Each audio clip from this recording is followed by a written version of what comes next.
ओम गणेश हर हर महादेव।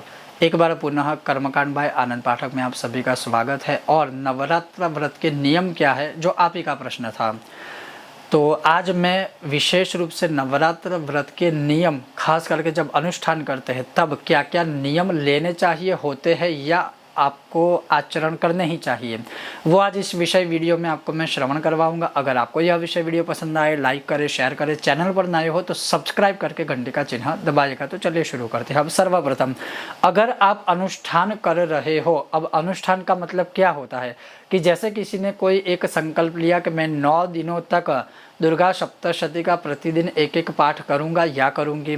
अगर किसी ने यह अनुष्ठान का संकल्प लिया कि मैं 9 दिनों तक दुर्गा सप्तश्लोकी, दुर्गा 32 नाम या फिर कोई भी माता रानी का स्तोत्र या मंत्र जाप का एक निश्चित संख्या में अनुष्ठान करूंगा या करूंगी, तो उन्हें ये सारे नियमों का ध्यान रखना चाहिए। दूसरा, अगर मानिए कि कोई मंत्र जाप पूजा पाठ आदि नहीं कर रहे लेकिन नवरात्र व्रत करना चाहते हैं, तो फिर उसके नियम जो आदि होते हैं वह कौन कौन से हैं। तो सर्वप्रथम, जब आप नवरात्र का व्रत करना चाहते हो 9 दिनों का, और उसमें भी अगर अनुष्ठान किया है और नहीं भी किया लेकिन नवरात्र में व्रत करना चाहते हैं, तो एक सबसे पहला व्रत नियम ये है कि आपको ब्रह्मचर्य का पालन 9 के 9 दिनों तक कंपलसरी करना है।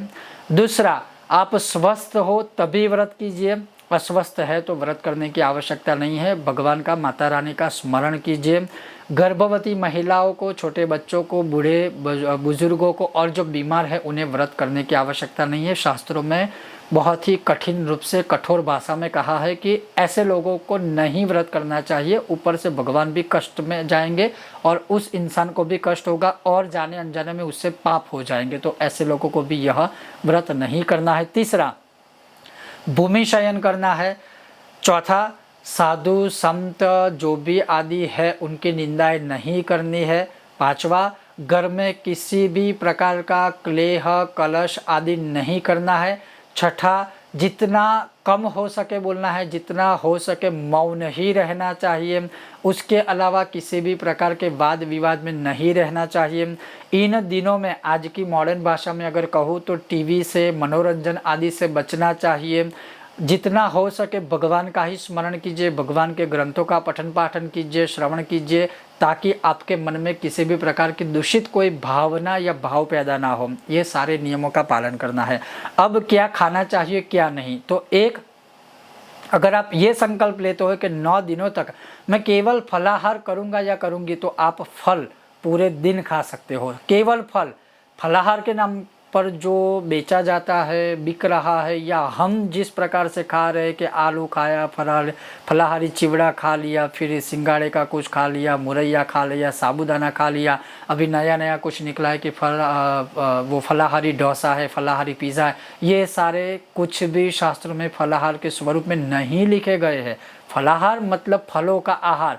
तो इस प्रकार से अगर आप करना चाहो तो 9 के 9 दिन तक केवल फलाहार पर रह सकते हो। हाँ, आप फलों का रस आदि पी सकते हो।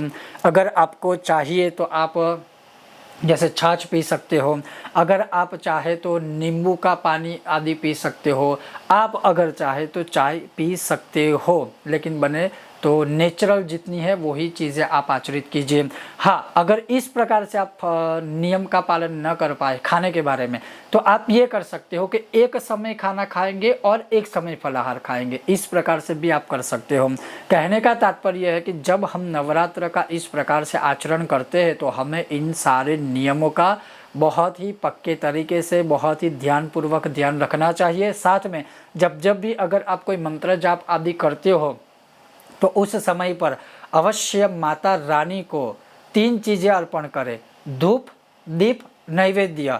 अगर नवरात्र में और कुछ ना हो पाए, केवल आप उपवास आदि करते हो, केवल आप व्रत करते हो, मान लीजिए मंत्र जाप पूजा पाठ अनुष्ठान नहीं भी कर रहे हो और अगर करते भी हो, तो ये जो 3 चीज़ें हैं ये माता रानी को सर्व सदैव और बहुत प्रसन्न करने वाली है, जिसे कहा जाएगा धूप, अर्थात माता रानी के सामने धूप प्रज्वलित कीजिए। पहले के समय के अनुसार था कि कोयले लाकर ऊपर फिर सारी चीज़ें रखकर धूप किया जाता था, लेकिन आजकल तो दशांग धूप के कौन मिल रहे हैं, रेडीमेड धूप स्टिक्स मिल रही है जो अच्छे वाली है, जो माता रानी को प्रिय हो ऐसा धूप प्रज्वलित कीजिए सुबह और सायंकाल।